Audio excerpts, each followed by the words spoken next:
Mission रोजगार के अंतर्गत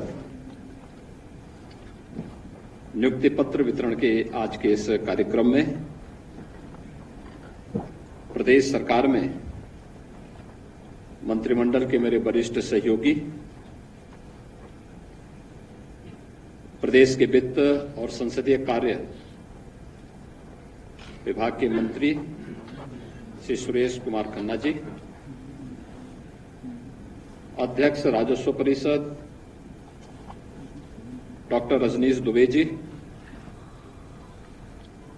प्रमुख सचिव राजस्व विभाग श्री पी गुरुप्रसाद जी,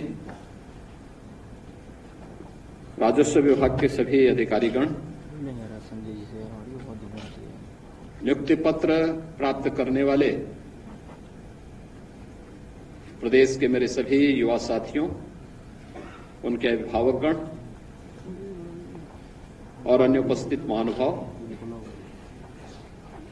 7,720 नौ चयनित युवाओं को आज उनकी आकांक्षा के अनुरूप राजस्व विभाग में लेखपाल के रूप में नियुक्ति पत्र वितरण हो रहे हैं। इस अवसर पर आप सभी को जो यहां पर बैठे हैं, प्रदेश के अलग अलग कमिश्नरी मुख्यालय पर भी ये समारोह चल रहा है, एक कार्यक्रम वहां सीधे लाइव हो रहा है, उन सभी को, उनके अभिभावकों को हृदय से बधाई देते हुए मैं अपनी शुभकामनाएं देता हूं।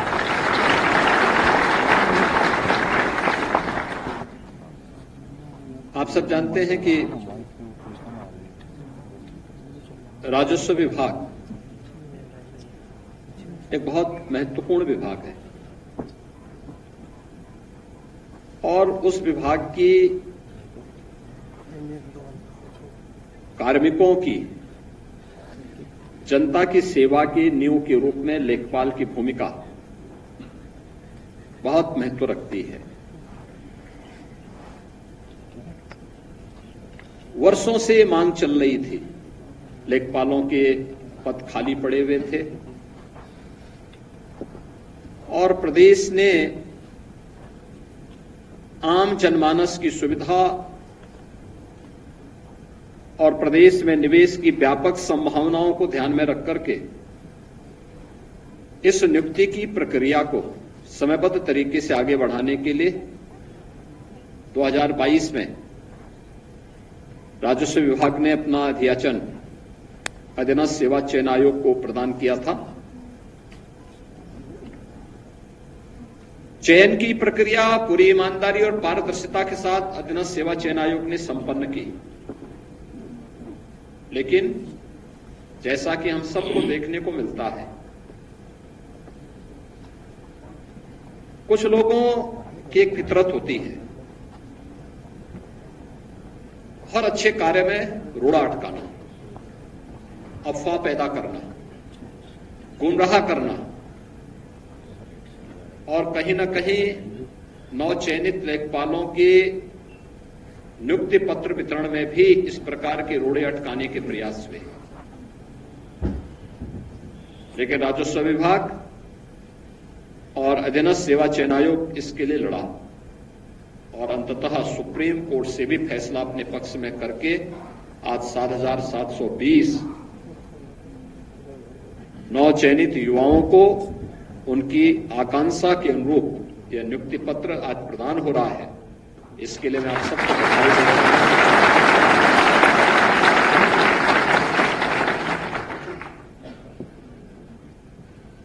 यह प्रक्रिया पूरी होने के बाद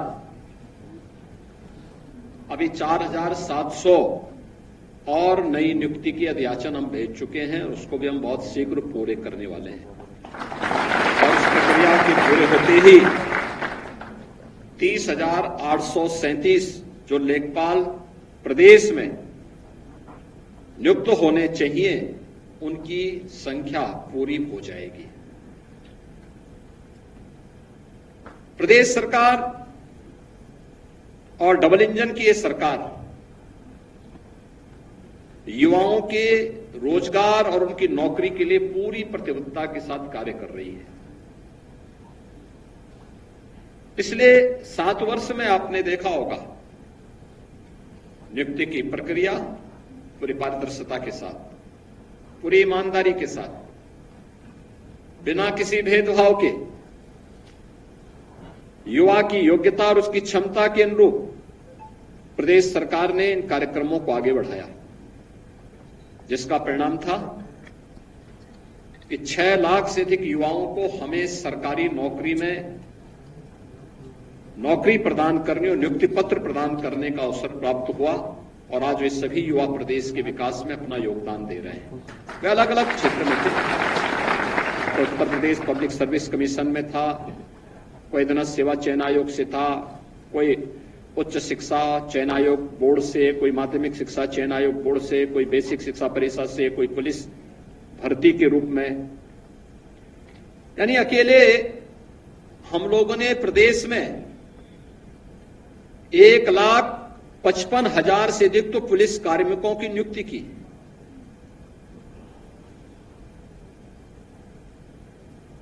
1,54,000 से अधिक हम लोगों ने शिक्षकों की भर्ती की प्रक्रिया को पूरा किया और अन्य विभागों में भी इसी प्रकार की, चाहे वह लोक निर्माण विभाग हो, चाहे वह राजस्व विभाग हो, चाहे वह सिंचाई विभाग हो, इन सब में भी नियुक्ति की इस प्रक्रिया को समयबद्ध तरीके से आगे बढ़ाने का कार्य किया गया और परिणाम हम सब के सामने है कि 6 लाख युवा जहां सरकारी नौकरी प्रदेश के अंदर पहली बार प्राप्त किया। इससे पहले एक साथ इतनी बड़ी संख्या में नौकरी इतने कम समय में युवाओं को प्राप्त हुआ हो, ये नहीं देखने को मिला और बिना किसी भेदभाव के। उसके साथ आरक्षण के नियमों का पालन करते हुए, योग्यता और उसकी क्षमता के अनुरूप उसकी प्रतिभा का सम्मान करते हुए जब चयन की प्रक्रिया पूरी हुई तो आज वो युवा अपनी प्रतिभा और अपनी योग्यता का लाभ प्रदेश को दे रहा है। लेकिन 2017 के पहले क्या होता था? ये जो भर्ती आधे लेखपालों के पद खाली पड़े हुए क्यों पड़े हुए थे? क्योंकि भर्ती नहीं होती थी। भर्ती की प्रक्रिया में तमाम होल थे। भर्ती की प्रक्रिया को पहले ही चाचा भतीजे की जोड़ी वसूली के लिए निकल पड़ती थी और पूरा खानदान अलग अलग जिले आवंटित हो जाते थे। मुझे याद है लेखपालों की भर्ती की एक प्रक्रिया को कैसे इन्होंने दागी बना दिया था। लेकिन एक प्रक्रिया है, इस 7,720 लेखपालों की पद प्रदेश के अंदर भरे गए और मैं कह सकता हूं एक भी व्यक्ति ये नहीं कह सकता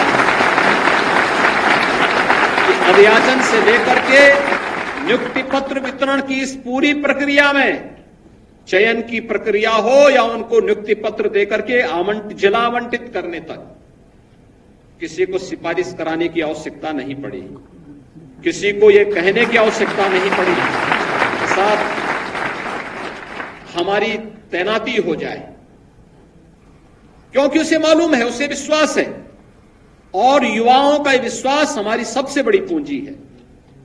क्योंकि इस युवा के लिए ही सरकार पूरी ताकत लगा रही है, जिससे उसके उज्जवल भविष्य के माध्यम से हम प्रदेश के विकास के पथ को अग्रसर करके उत्तर प्रदेश को देश की सबसे बड़ी अर्थव्यवस्था के रूप में स्थापित कर सके। ये जो प्रक्रिया हमने यहां पर प्रारंभ की, ये प्रक्रिया उसी का हिस्सा है। 6 लाख सरकारी नौकरी मिलना और साथ साथ प्रदेश सरकार ने बेहतरीन कानून व्यवस्था की स्थिति पैदा करके जो माहौल प्रदेश के अंदर बनाया, आज उसका परिणाम भी हमारे पास है। प्रदेश में अब तक हमारी सरकार 15 लाख करोड़ रुपए से अधिक के निवेश के प्रस्तावों को ग्राउंड ब्रेकिंग करा चुकी है, यानी उनका जमीनी धरातल पर उतारने में सफलता प्राप्त कर दी है और हमारे पास अभी लगभग 30 लाख करोड़ रुपए के निवेश के प्रस्ताव बाकी हैं, जिनको जमीनी धरातल पर उतारने की कार्रवाई हमारे स्तर पर चल रही है। जो बेहतरीन निवेश का माहौल प्रदेश के अंदर बना, एमएसएमई सेक्टर को प्रोत्साहित करने का कार्य हुआ। इन सब से भी हमने प्रदेश में 1,62,00,000 से अधिक युवाओं को अपने ही गांव और अपने ही घर में, अपने ही जनपद में नौकरी की संभावना उपलब्ध करवाई। ये भी प्रदेश के युवाओं के लिए एक अवसर प्राप्त हुआ। पहली बार इतनी बड़ी संख्या में अपने जनपद और अपने गांव में सुविधा प्राप्त हुई।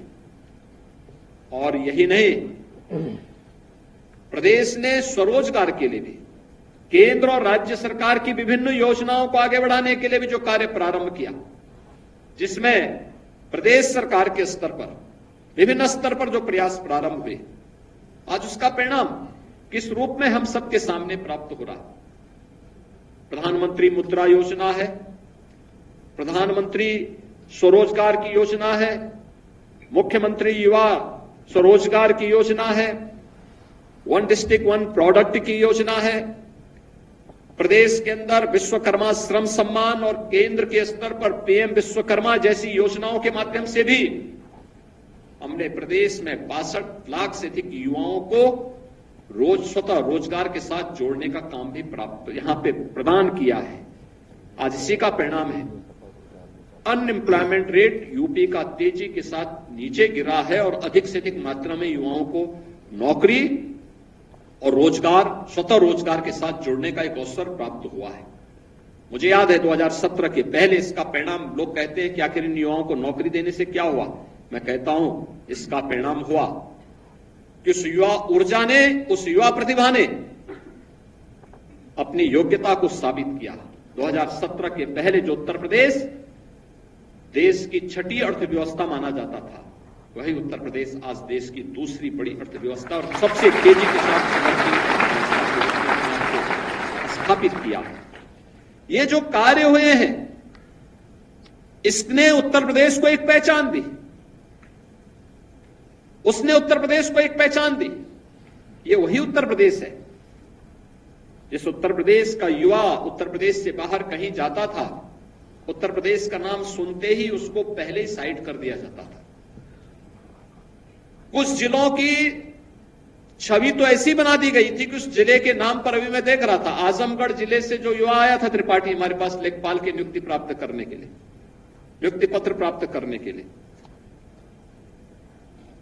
2017 के पहले ये युवा कहीं यूपी से बाहर गया होता, कहता साहब मैं इस जनपद से हूं, तो लोग उसको नौकरी की बात तो दूर, कहीं होटल और धर्मशाला में भी कमरा नहीं देते। ये छवि बनाई हुई थी।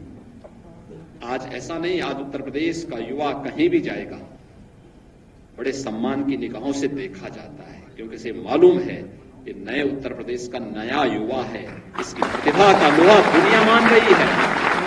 और इसीलिए मैं आज आपसे कहने के लिए आया हूं, जो एक नई पहचान बनी है आज, इस पहचान को बरकरार रखने की आवश्यकता है और इसमें आपको अपनी पूरी ताकत, पूरी ऊर्जा लगानी है। नए अवसर मिलेंगे, ये तो मैंने नई नियुक्ति और नए लोगों के रोजगार की बात की। इससे पहले क्यों नहीं हो पाती थी? क्योंकि नियत साफ नहीं थी, भाई भतीजावाद होता था, लोगों के साथ भेदभाव होता था, नियुक्ति के नाम पर पैसे वसूले जाते थे और न्यायालय को हस्तक्षेप करना पड़ता था, कोर्ट के स्टे होते थे, सरकार उसमें किम कर्तव्य विमूढ़ की स्थिति में होती थी, क्योंकि अगर स्टे वैकेट कराते हैं तो फिर उनको ये लगता था कि अच्छा खासा पैसा उनके दलालों के, गुर्गों के सब समाप्त हो जाएंगे, इसलिए वे उस पर रुचि भी नहीं लेते थे। आपने देखा होगा, अधियाचन गया, नियुक्ति की प्रक्रिया पूरी हुई, इसके बाद कुछ लोग न्यायालय में गए, क्योंकि कुछ लोगों की आदत होती है कि अच्छे कार्य में रोड़ा तो अटकाना ही अटकाना है, कुछ ना कुछ बोलना ही है। लेकिन अंततः सुप्रीम कोर्ट से भी हम लोग जीत करके आए और अब इन सभी युवाओं को ये नौकरी पत्र, नियुक्ति पत्र प्रदान किए जा रहे हैं। आपने देखा होगा कहीं कोई भेदभाव नहीं, कोई सिफारिश नहीं। तो अगर बिना भेदभाव और बिना सिफारिश के आपको नियुक्ति पत्र प्राप्त हो रहा है, तो आपकी जिम्मेदारी भी बनती है कि बिना किसी सिफारिश के प्रदेश में ईज ऑफ डूइंग बिजनेस की, एक गरीब की ईज ऑफ लिविंग के लिए आपके स्तर पर बड़े कार्य हो सकते हैं, अच्छे कार्य हो सकते हैं। और उसमें अपनी पहचान बनाना, अपने आप को स्थापित करना। सरकार यही अपेक्षा आपसे रखती है। एक गरीब के जीवन में आपका कार्य लगे, आपकी ऊर्जा लगे, आपकी प्रतिभा लगे। प्रदेश के अंदर निवेश की संभावनाओं में आपका पूरा सहयोग मिले, सकारात्मक सहयोग मिले। प्रदेश के अंदर जाति, निवास और अन्य आय प्रमाण पत्र प्रदान करने के लिए एक जो समय सीमा हमने घोषित की है, उसके अनुसार एक सहयोग आम जनमानस और युवाओं को प्राप्त हो। वरासत, नामांतरण और पैमाइश से जुड़ी हुई कार्रवाई हम समय पे पूरा करें। कृषि को अकृषि घोषित करने के लिए प्रदेश सरकार ने रिफॉर्म किया कि 45 दिन के अंदर स्वतः अधिकारी को इसको करना होगा, अगर नहीं करेगा तो डीम्ड मान लिया जाएगा। अगर उसके बाद भी हमारे पास लंबित है और मामला कोई व्यक्ति उससे पीड़ित है, इसमें जवाबदेही भी शासन स्तर पर फिर होती है। आईजीआरएस में हमारे पास बहुत सारे मामले आते हैं। आईजीआरएस के मामले इसी बात को लेके आते हैं। हम लोग देखते हैं कोई व्यक्ति में ऑनलाइन शिकायत करता है, बताता है साहब हमारी शिकायत ये थी, समाधान नहीं हुआ। यहां से 15 दिन में हम उसकी समीक्षा करते हैं, क्यों नहीं हुआ। जनपद स्तर में साप्ताहिक समीक्षा के लिए हमने कहा है और फिर वहां पे जवाबदेही तय होती है।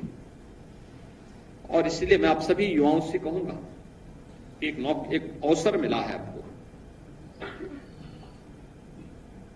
और यह अवसर आपके आगे बढ़ने के लिए। अगले 10 वर्ष तक इतनी मेहनत करिए कि 35 वर्ष की आपकी सरकारी सेवा की नींव इतनी सुदृढ़ हो कि आपके प्रमोशन भी आसानी से हो सके और आपको आगे बढ़ने का भी एक अवसर प्राप्त हो सके। लोगों के बीच में आपकी अच्छी छवि बन जाए। यानी इतनी महत्वपूर्ण कड़ी लेखपाल की। लेकिन बहुत बार होता है कि लेखपाल नाम से ही लोग घबराने लगते हैं, वो घबराहट न हो। आप तो जनता के बीच में आपका जुड़ाव इतना नजदीक होता है। किसी को पट्टे की जमीन देनी है, किसी को वरासत का कार्य करना है, किसी के नामांतरण का कार्य संपन्न करना है, कृषि को अकृषि घोषित करने के लिए कोई निवेश की संभावनाओं को आगे बढ़ाना है, कहीं पर पैमाइश की कार्रवाई को संपन्न करना है। छोटे छोटे यानी विवाद और जो हिंसक वारदातें होती हैं ग्रामीण क्षेत्र में या शहरी क्षेत्र में, केवल 1 फुट 2 फुट के लिए होती है। अगर हम समय पे उसको पैमाइश करके सीमांकन कर लें, बता दें कि भाई ये है व्यवस्था, पुलिस की व्यवस्था का, पुलिस का सहयोग ले लें। कहीं पर आपने देखा है कि कोई दबंग भूमाफिया जबरदस्ती सरकारी जमीन पर या किसी गरीब की जमीन पर कब्जा कर रहा है, वहां पर एंटी भूमाफिया टास्क फोर्स के साथ जाकर के हम बड़ी कार्रवाई कर लें। कहीं पर निवेश के लिए कोई प्रस्ताव आया है, उसको समयबद्ध तरीके से आगे बढ़ा लें। आपदा, बाढ़ जैसी आपदा को लेकर के हम समयबद्ध तरीके से लोगों को राहत दे दें। कृषक दुर्घटना बीमा योजना में कृषक, उसके परिवार के किसी सदस्य या फिर बटाईदार और उसके परिवार के किसी सदस्य की किसी आपदा में मृत्यु होने पर समयबद्ध तरीके से राहत की धनराशि उस परिवार को प्राप्त हो जाए। कितना आपको इसका यश मिलेगा, कितना आपके खाते में पुण्य आएगा। लेकिन जब हम लोग अनावश्यक लटकाने का प्रयास करते हैं, पता लगा है ये का मुआवजा है वो बी को मिल जा रहा है, ये वाला बेचारा देखता रह जा रहा है। या पैमाइश में गरीब तो देखता रह जा रहा है, लेकिन कोई दबंग व्यक्ति कब्जा कर दे रहा है या कब्जा करवा दिया जा रहा है। गलत तरीके से कोई भी कार्य न करें। और इसके लिए टेक्नोलॉजी का उपयोग। अब तो पूरी यहां पर राजस्व की पूरी व्यवस्था ही डिजिटाइज हो रही है। लैपटॉप और टैबलेट उपलब्ध करवाने की कार्रवाई उनकी ट्रेनिंग के साथ हमें जोड़ना होगा। कोऑर्डिनेट से पता लग जाएगा कहां की क्या स्थिति है। आदरणीय प्रधानमंत्री जी ने व्यवस्था की, जहां एक और युवाओं को रोजगार और नौकरी मिले, यह उनकी प्रतिबद्धता और मिशन का हिस्सा है।